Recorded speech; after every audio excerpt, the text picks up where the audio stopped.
السلام علیکم ناظرین، آپ یوٹیوب چینل دیکھ رہے ہیں، میں عمران خان ہوں۔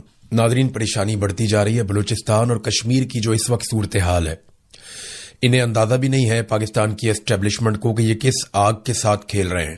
نہ انہیں تاریخ کا ادراک ہے، نہ یہ ان لوگوں کے بارے میں جانتے ہیں، اور نہ انہیں لوگوں کے شعور کا اس وقت اندازہ ہے۔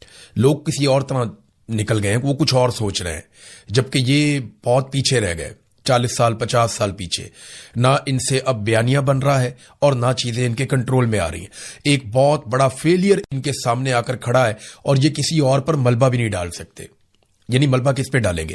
میں آپ کو بتانے والا ہوں کہ D G I S P R کی جو ملاقات ہوئی آج سے چند دن پہلے صحافیوں کے ساتھ، اس میں سے میں نے آج کچھ خبریں نکالی۔ یہ بالکل آف دی ریکارڈ ملاقات تھی۔ اس میں D G I S P R نے صحافیوں پر دباؤ ڈالا کہ فلانی چیزیں آپ نے کرنی ہیں، اور صحافیوں نے اس کے حوالے سے سوالات کیے۔ کچھ سوالات بڑے سخت بھی ہوئے، اور D G I S P R کے پاس ان کا کوئی جواب نہیں تھا۔ اب میں آپ کے سامنے رکھوں گا کہ صحافیوں کے ساتھ D G I S P R کی کیا بات چیت ہوئی اور کس طریقے سے بات چیت ہوئی۔ ایک تو D G I S P R نے صحافیوں کو یہ حکم جاری کیا کہ آپ بھارت کے خلاف جتنا زیادہ ہو سکے وہ آپ اپنے میڈیا کو کوریج دیں، یعنی جتنی زیادہ بھارت کے معاملات پہ آپ کوریج کر سکتے ہیں آپ کوریج کریں۔ اور D G I S P R نے جو دعویٰ کیا وہ یہ تھا کہ بھارت بہت جلدی ٹکڑے ٹکڑے ہونے جا رہا ہے۔ آپ نے ٹی وی چینلز پر یہی بتانا ہے کہ بھارت کے ٹکڑے ہونے جا رہے ہیں، اور بھارت کئی حصوں میں ٹوٹنے والا ہے، اور بھارت کے پاس کچھ بھی نہیں بچے گا، وہ بری طرح تباہی کے دہانے پر پہنچ گیا۔ اب یہ D G I S P R نے میڈیا کو جو بریفنگ دی، جو بات چیت ان کے ساتھ کی، اس میں زیادہ چیزیں انہوں نے بھارت کے حوالے سے کی۔ اور یہ جو واقعات ہوئے نا کوئٹہ میں یا بلوچستان میں جو واقعات ہوئے، یہ ان واقعات سے پہلے کی بات ہے کہ D G I S P R نے میڈیا کے لوگوں کو بلایا، پرنٹ میڈیا کے، الیکٹرانک میڈیا کے، جن میں کچھ لوگ سوشل میڈیا پہ بھی کام کرتے ہیں، اور انہیں کہا جناب کہ آپ یہ بیانیہ بنائیں کہ بھارت کے ٹوٹے ٹوٹے ہونے والے ہیں، بیڑا غرق ہونے والا ہے بھارت کا۔ تو اب صحافیوں نے کچھ سوالات کیے جن کے بالکل ان کے پاس جواب نہیں تھے۔ ایک صحافی نے پوچھا کہ جناب اگر بھارت کے ٹوٹے ٹوٹے ہونے جا رہے ہیں تو بین الاقوامی میڈیا میں ایسی کوئی سٹوری کیوں نہیں آ رہی؟ آپ ہمیں کہہ رہے ہیں کہ ہم یہ کہنا شروع کر دیں کہ بھارت کے ٹکڑے ہونے جا رہے ہیں، لیکن ہمارے پاس ایسی کوئی کنفرم اطلاع نہیں ہے، یا بھارت سے ایسے کوئی آپٹکس نہیں آ رہے، نہ ہی انٹرنیشنل میڈیا ایسی کوئی سٹوری رپورٹ کر رہا ہے۔ تو ہم یہ کیسے کہہ دیں جب انٹرنیشنل میڈیا یہ نہیں کہہ رہا، کسی طرف سے کچھ ایسی خبر نہیں آ رہی؟ تو اس پہ D G I S P R کے پاس جواب نہیں تھا۔ وہ یہی کہہ رہے تھے کہ میں آپ کو بتا رہا ہوں نا، بھارت کے ٹکڑے ٹکڑے ہونے جا رہے ہیں، ان کی پالیسیاں بہت خراب ہیں، ان کا بیڑا غرق ہونے جا رہا ہے، تو آپ یہ خبریں چلائیں اپنے میڈیا کے اوپر، آپ بتائیں بھارت کا اصل چہرہ پوری دنیا کو۔ یہ وہ بار بار کہہ رہے تھے۔ ایک صحافی نے وہاں پہ، غالباً یہ کوئی پرنٹ میڈیا کے جرنلسٹ ہیں، انہوں نے کہا جناب کہ ٹی وی چینلز تو ٹکے ٹوکری ہو گئے ہیں پاکستان میں، اور میڈیا کی اہمیت ختم ہو گئی ہے۔ سوشل میڈیا کے اوپر اگر آپ بات کرتے ہیں تو بھارت جو ہے وہ اس کو محدود کر دیتا ہے، رپورٹ بھی کرتا ہے۔ تو یہاں اب آپ اپنا بیانیہ کیسے چلائیں گے؟ میڈیا کی تو کریڈیبلٹی ختم ہو گئی۔ پاکستان کے میڈیا کو تو لوگ اب سنتے ہی نہیں، ہم اپنی مرضی سے کوئی خبر دے ہی نہیں سکتے، تو جب ہم یہ خبریں دیں گے تو لوگ ان کا اثر ہی نہیں لیں گے۔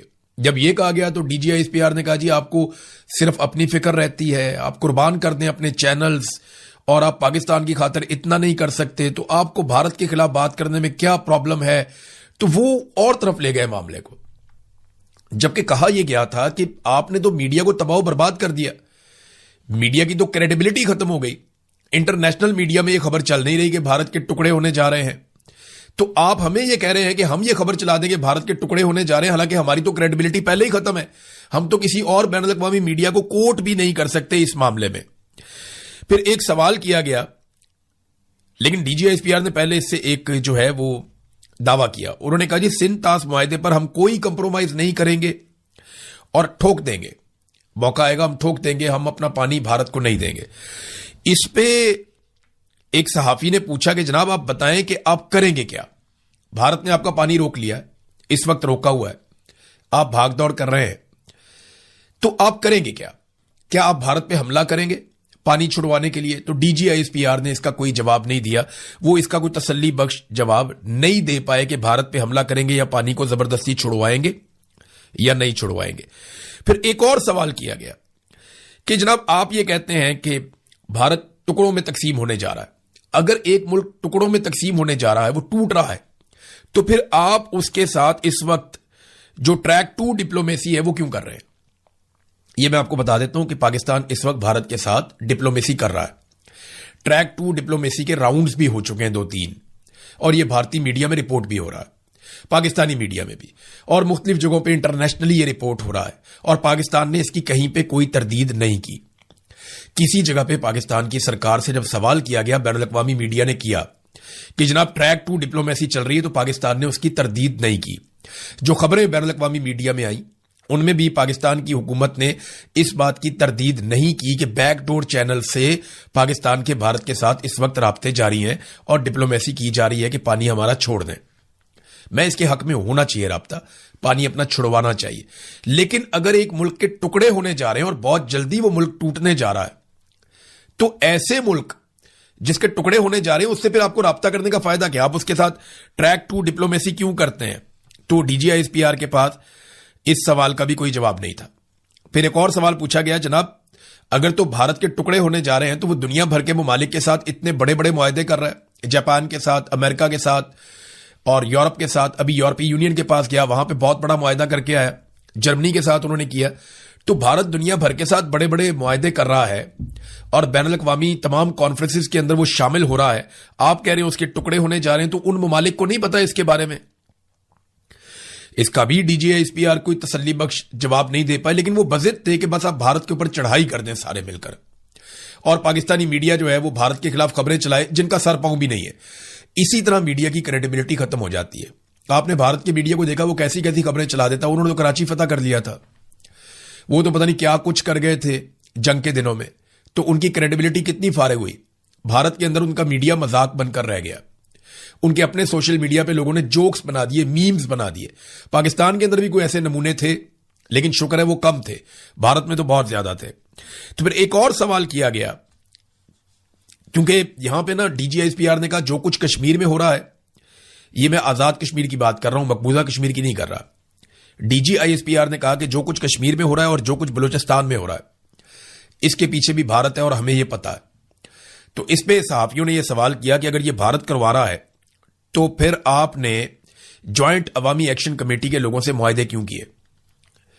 اور دوسرا یہ بھی کہا گیا کہ جیسے انصار عباسی صاحب نے ایک سٹوری بھی کی تھی کہ جناب آپ کو ثبوت مل گئے ہیں, ایسی کالز آپ کو مل گئی ہیں, آپ نے بہت سارا کچھ ایسا ٹریس کر لیا جس سے پتا چل گیا کہ بھارت ملوث ہے جوائنٹ عوامی ایکشن کمیٹی کے ساتھ. تو پھر وہ سارا کچھ کہاں ہے؟ آپ نے ابھی تک کیا کیا؟ وہ کالز کدھر ہیں جو آپ نے پکڑی ہیں؟ کیونکہ بیانیہ تو وہاں چل رہا ہے. آج بھی آزاد کشمیر کے لوگ اکٹھے ہو کر ہزاروں کی تعداد میں سڑکوں پہ بیٹھے ہوئے دھرنے دے کر, اور یہ واحد علاقہ ہے ہمارے پورے پاکستان میں جس کی خوراک بند کی ہوئی ہے. دنیا میں بہت کم ایریاز ایسے ہیں. غزہ ایک ایسا علاقہ ہے جس کی خوراک بند ہے, اور وہاں پہ خوراک اور میڈیسن نہیں جانے دیتے غزہ میں. وہ اسرائیل کی ایک پالیسی ہے, وہ یہ کہتا ہے کہ ان کو اتنا تنگ کرو کہ یہ یہاں سے نقل مکانی کرنے پہ مجبور ہو جائیں, یہ علاقہ خالی کر دیں اور اسرائیلیوں کے لیے یہ ایریا بالکل ایک محفوظ جگہ بن جائے اور یہ خالی ہو جائے. پھر وہاں پہ ڈونلڈ ٹرمپ کا بہت بڑے بڑے جو ہے وہ ریزارٹس بنانے کا پروگرام ہے, بہت زبردست قسم کے وہ سیرگاہیں وہاں پہ بنانا چاہتا ہے, دنیا کی بہترین وہاں پہ فیسلٹیز لا کے وہ چاہتا ہے کہ امیر ترین لوگ جو ہیں وہ عیاشی کے لیے وہاں پہ غزہ میں جایا کریں, اور وہ یہ چاہتے ہیں کہ جو غزہ کے لوگ ہیں انہیں مختلف ممالک میں بانٹ دیا جائے. مسلمان ممالک ذمہ داری لیں, کوئی 2-4 لاکھ کہیں چلے جائیں, 1-2 لاکھ کہیں چلے جائیں, 50,000 کہیں چلے جائیں, تو الگ الگ ملکوں میں ان کو تقسیم کر دیا جائے غزہ کے لوگوں کو. یہ وہ چاہتے ہیں.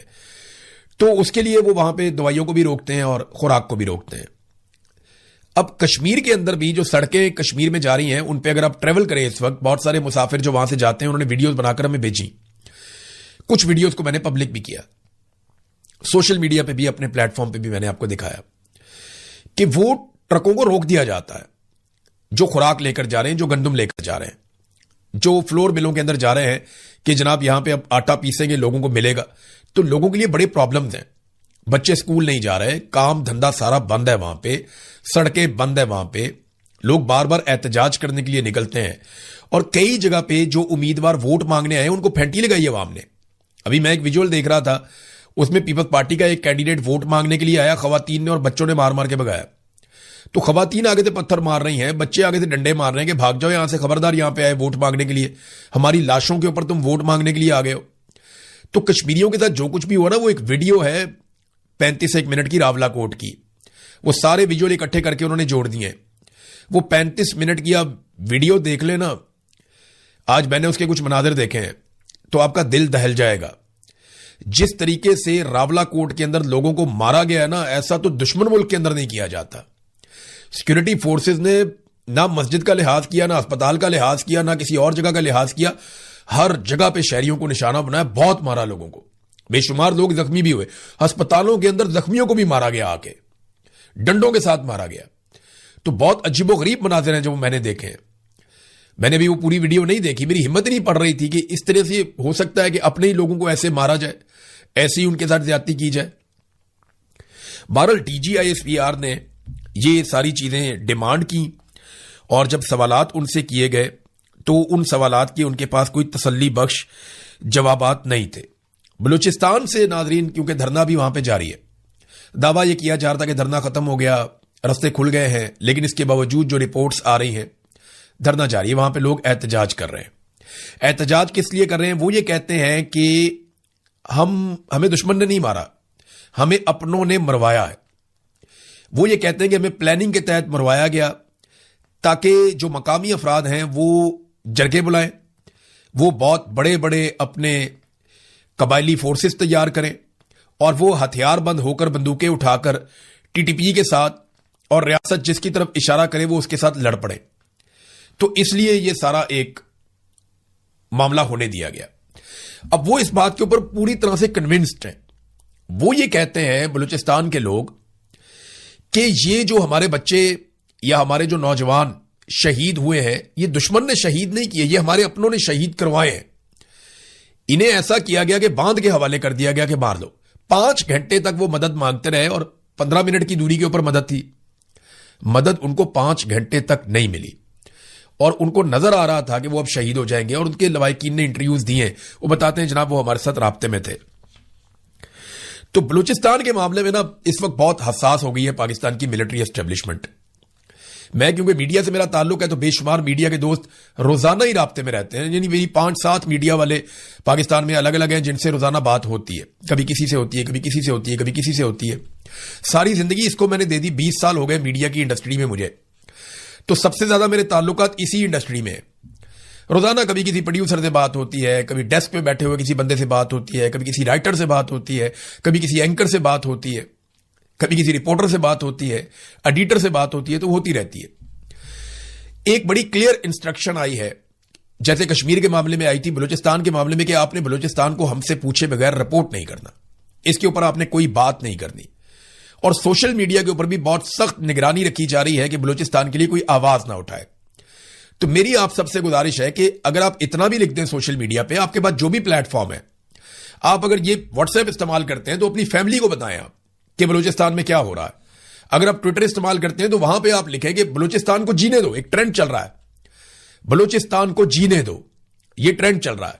اور یہ اس میں آپ کسی کو ٹارگٹ نہیں کر رہے, آپ کوئی پاکستان کی ریاست کے خلاف نہیں جا رہے, خدا نہ خواستہ آپ کوئی غداری نہیں کر رہے, آپ کوئی بغاوت نہیں کر رہے, آپ صرف یہ کہہ رہے ہیں کہ بلوچستان کو جینے دو. ہر وہ شخص یا ہر وہ شخصیت یا ہر وہ گروہ یا ہر وہ ادارہ یا ہر وہ بندہ یا سیاستدان جو بھی آج بلوچستان کے ان حالات کے لیے رسپانسیبل ہے, یہ ان سب کے لیے پیغام ہے کہ بلوچستان کو جینے دو. تو یہ ضرور لکھیں آپ, اس کے اوپر ایک ٹرینڈ چل رہا ہے, اس میں اپنا حصہ ڈالیں اور آواز اٹھائیں تاکہ پوری دنیا تک یہ آواز جائے کہ بلوچستان کو جینے دو. ان کا جینے کا حق ہے, انہیں یہ حق ملنا چاہیے. یہ آواز اٹھائیں تاکہ ملٹری اسٹیبلشمنٹ کو اور باقی جتنے بھی سٹیک ہولڈرز ہیں جو اس کے لیے ذمہ دار ہیں ان سب کو کان ہو جائیں کہ پاکستانی بلوچستان کے ساتھ کھڑے ہیں. ہمیں ایک دوسرے کے ساتھ کھڑے ہونا پڑے گا. اگر ہم آج بلوچستان کے لیے نہیں کھڑے ہوں گے نا تو کل باری ہماری آئے گی, کیونکہ باری باری سب کی باری. اور یہ جو بات ہے نا جو میں نے آپ کو بھی بتائی ہے کہ اسٹیبلشمنٹ کی پلاننگ ہے کہ, اور یہ مقامی لوگ کہہ رہے ہیں, میں نہیں کہہ رہا, وہ لوگ یہ کہہ رہے ہیں کہ یہ اسٹیبلشمنٹ کی پلاننگ تھی کہ یہ لوگ مریں گے اور لوگ غصے میں آئیں گے, ہتھیار اٹھائیں گے اور وہ لڑ پڑیں گے, اور ہمیں بہت بڑی تعداد میں لوگ ایسے مل جائیں گے جو ہماری جگہ پہ لڑیں گے, یا ایک نئی سچویشن کریٹ ہو جائے گی بلوچستان میں, ایک نیا نعرہ لگ جائے گا, بلے بلے ہو جائے گی. وہ تو لاشیں بھی نہیں دی لوگوں نے تصویریں بنانے کے لیے, ویڈیوز بنانے کے لیے, نماز جنازہ پڑھنے کے لیے, وزیر اعظم کے لیے یا آرمی چیف کے لیے. فضل الرحمان صاحب نے اس کا پول کھول دیا. آپ غور کریں, فضل الرحمان صاحب کا ایک سٹیٹمنٹ آیا ایک تقریر کے دوران, انہوں نے کہا جی میں بندوق کیوں اٹھاؤں یا میں اپنے لوگوں سے کیوں کہوں کہ وہ بندوق اٹھائیں اور لڑیں, ہم تمہیں تنخواہ دیتے ہیں اپنے پیسوں سے, خون پسینے کے پیسوں سے, تم لڑو. تم نے پیٹی پہنی ہے, ہمارے اوپر اپنے خون کا قرضہ نہ چڑھاؤ یا ہمارے اوپر احسان نہ جتلاؤ کہ تمہارا خون بہ رہا ہے یا تمہارے لوگ شہید ہو رہے. یہ فضل الرحمان نے کہا.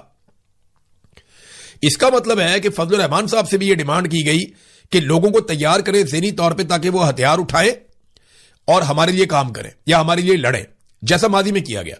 مجھے اچھی طرح یاد ہے کہ ٹی ٹی پی کے ساتھ خیبر پختونخوا میں لوگوں کو امن فورسز بنا کر لڑوایا گیا. بعد میں ایک ایک کر کے امن جو فورس بنائی گئی تھی یا وہ پوری ایک فورس تیار کی گئی تھی خیبر پختونخوا میں, ایک ایک کر کے ان کے لوگ ٹارگٹ کلنگ میں مارے جاتے رہے, ایک ایک کر کے. مجھے اچھی طرح یاد ہے جتنے بڑے لوگ تھے جو پیش ہوا کرتے تھے ایک امن فورس کے اندر, جو جا کر لڑتے تھے ٹی ٹی پی کے ساتھ, طالبان کے ساتھ, ریاست کی طرف سے جا کر لڑتے تھے. لڑائی تو اصل انہوں نے لڑی تھی, فرنٹ میں تو وہ تھے, سب سے آگے وہ لڑ رہے تھے. تو وہ جتنے لوگ تھے بعد میں انہیں ٹارگٹ کلنگ میں مارا گیا, ایک ایک کر کے مارا گیا, چن چن کے مارا گیا. تو یہ خون ریزی ہو رہی تھی. فضل الرحمان نے اس کا حصہ بننے سے انکار کر دیا.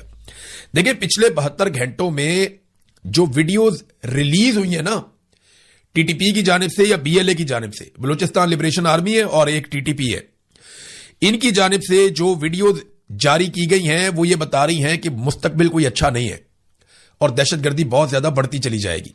لوگ بلوچستان کو, جو باہر سے آئے ہوئے لوگ ہیں, وہ فوری طور پہ بلوچستان کو خالی کر رہے ہیں. لوگ وہاں سے چھوڑ کر جا رہے ہیں. لوگوں کو سمجھ آ گئی ہے کہ حالات اتنے خراب ہو گئے ہیں کہ اب یہاں پہ ایک پراکسی وار شروع ہونے والی ہے, اور جو دکھائی بھی دے رہی ہے. دھرنا ابھی تک جاری ہے, لوگوں کے مطالبات نہیں سنے جا رہے, کوئی اچھا منظر نامہ پیش نہیں کر رہا بلوچستان میں جو کچھ ہو رہا ہے. جو ٹی ٹی پی اور بی ایل اے ویڈیوز جاری کر رہے ہیں نا, وہ تو باقاعدہ دکھا رہے ہیں. انہوں نے دکھایا کس طریقے سے انہوں نے ایک اٹیک کیا, بڑا خوفناک اٹیک تھا جیونی میں دیکھ کر حیران ہو گیا. پورا ٹرک لا کر انہوں نے مارا اور پوری کو پورا بلڈنگ, پورا ایریا, پورا کمپاؤنڈ تباہ کر دیا. اس کے بعد راکٹ لانچر چل رہے ہیں, سڑکوں کے اوپر وہ سرے عام فائرنگ کر رہے ہیں, پوچھنے والا کوئی نہیں ہے. وہ پولیس کی گاڑیاں لے کر نوشکی میں جا رہے ہیں, چاغی پہ انہوں نے پورے پہ قبضہ کر لیا ہے. ابھی گوادر کے قریب سے مزید رپورٹیں آ رہی ہیں. میں تو حیران ہو رہا ہوں کہ ریاست کہاں پہ, ریاست کی رٹ کہاں پہ, کچھ دکھائی نہیں دے رہا. اور یہ پچھلے چند مہینوں سے یہ رپورٹیں آ رہی تھیں, یہ رپورٹیں موجود تھیں. جب پاکستان کی انٹیلیجنس ایجنسیاں پاکستان تحریک انصاف کو اور عمران خان کو توڑنے میں مصروف تھیں, اس وقت یہ رپورٹیں آ رہی تھی کہ دہشت گرد تنظیموں کا آپس میں اتحاد ہو رہا ہے. اور ایسی رپورٹیں موجود تھیں کہ داعش اور ٹی ٹی پی کے اندر کوئی آپس میں بات چیت ہو رہی ہے. کچھ اور گروپس ہیں آئی ایس اور دیگر, ان کی آپس میں بات چیت ہو رہی ہے, اور پاکستان میں ایک انہولی قسم کا الائنس بنایا جا رہا ہے جو پاکستان کی ریاست کو بہت کمزور کرے گا, اور ان کے اپنے مطالبات اور مفادات ہیں.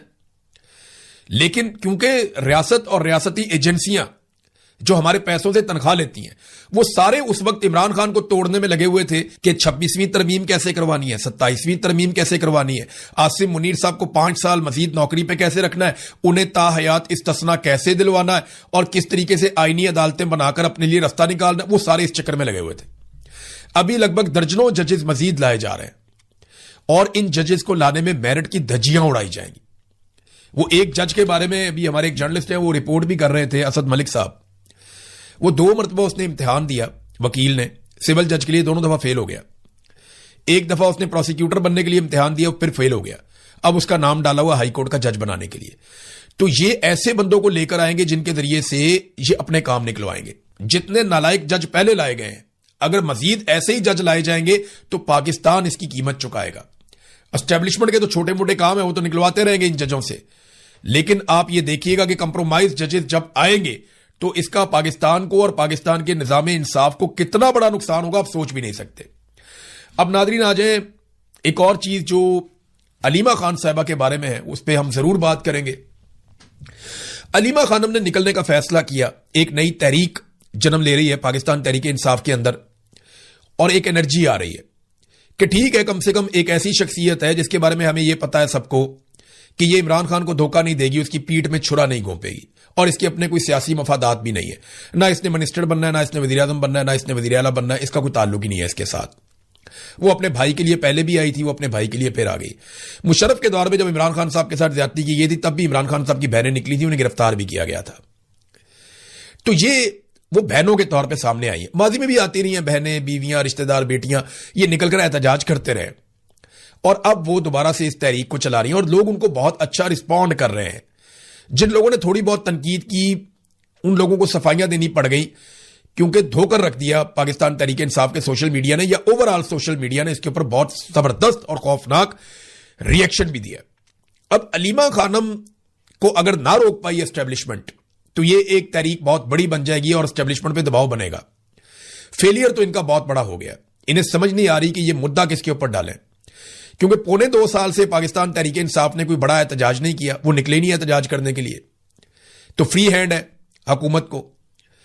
جبکہ کوئی ایسی رکاوٹ ان کے رستے میں نہیں تھی. ڈونلڈ ٹرمپ کا بوٹ بھی ان کے گلے میں لٹکا ہوا تھا تو کسی قسم کی رکاوٹ نہیں تھی کہ یہ ترقی نہ کر پاتے. لیکن اتنا بڑا فیلئر ہوا کہ دہشت گردی میں پاکستان سب سے نمبر 1 پہ آ گیا. پاسپورٹ پاکستان کا انہوں نے بیڑا غرق کر کے رکھ دیا. سرمایہ کاری پاکستان سے 100 ارب انہوں نے لے کر آنے تھے. 100 ارب ڈالر پاکستان سے نکل گیا. مہنگائی اپنے عروج پہ پہنچ گئی. بے روزگاری اور غربت میں اضافہ ہو گیا. کوئی ایک چیز بھی پاکستان میں بہتر نہیں ہوئی بلکہ پاکستان میں قرضوں کے نئے ریکارڈ انہوں نے قائم کر دیے. اب اگر آپ پلس اور مائنس کریں تو سارا مائنس ہی مائنس ہے, پلس ہے کچھ نہیں. تو اب یہ مدعا کس پہ ڈالیں ان کو یہ بھی سمجھ نہیں آ رہی. حکومت مکمل طور پہ کولیپس ہو چکی ہے. پورا رجیم فیل ہو چکا ہے اور اب انہیں کسی پہ تو ڈالنا ہوگا. ڈالیں کس پہ؟ تو علیمہ خانم کو ایسا لگتا ہے کہ گرفتار کیا جائے گا. نجم سیٹھی نے یہ خبر سنا بھی دی کہ علیمہ خانم کو گرفتار کیا جا سکتا ہے, انہیں سزا سنائی جا سکتی ہے. ان کا یہ تجزیہ ہے. لیکن دیکھیے گا کہ آنے والے دنوں میں عاصم منیر صاحب کی یہ مجبوری بن جائے گی. انہیں علیمہ خانم کو پکڑنا پڑے گا کیونکہ اس کے بغیر ان کا گزارا نہیں ہے. اور علیمہ خانم اگر خیبر پختونخوا میں ہی جلسے اور جلوس کرتی ہے اور بہت بڑی مقدار میں خیبر پختونخوا کو تگڑا کر کے کھڑا کر دیتی ہیں اور اپنی دوسری بہنوں کو کہتی ہیں کہ آپ اڈیالہ جیل جاؤ, تو ایک نئی سچویشن ہو جائے گی. کیونکہ خیبر پختونخوا سے انہیں گرفتار کر کے لے جانا یہ خیبر پختونخوا والوں کے لیے بڑی مصیبت بن جائے گی. تو اب سچویشن کھیل جو ہے نا وہ ایک نئے مرحلے میں داخل ہو گیا ہے جس کے اوپر ہم نظر رکھیں گے. لیکن ایک چیز اور ایک سوال جو آپ سب کو پوچھنا ہے, جو میں نے بھی پوچھا تھا کہ 57,000 بلو پاسپورٹ کن لوگوں کے پاس ہیں, اس کی ایک فہرست جاری ہونی چاہیے. پاکستانیوں کو پتا چلے کہ وہ کون سے ایسے 57,000 چہیتے ہیں جنہوں نے اپنے پاس بلو پاسپورٹ رکھے ہوئے ہیں. اب تک کے لیے اتنی, اپنا خیال رکھیے گا, اپنے چینل کا بھی. اللہ حافظ.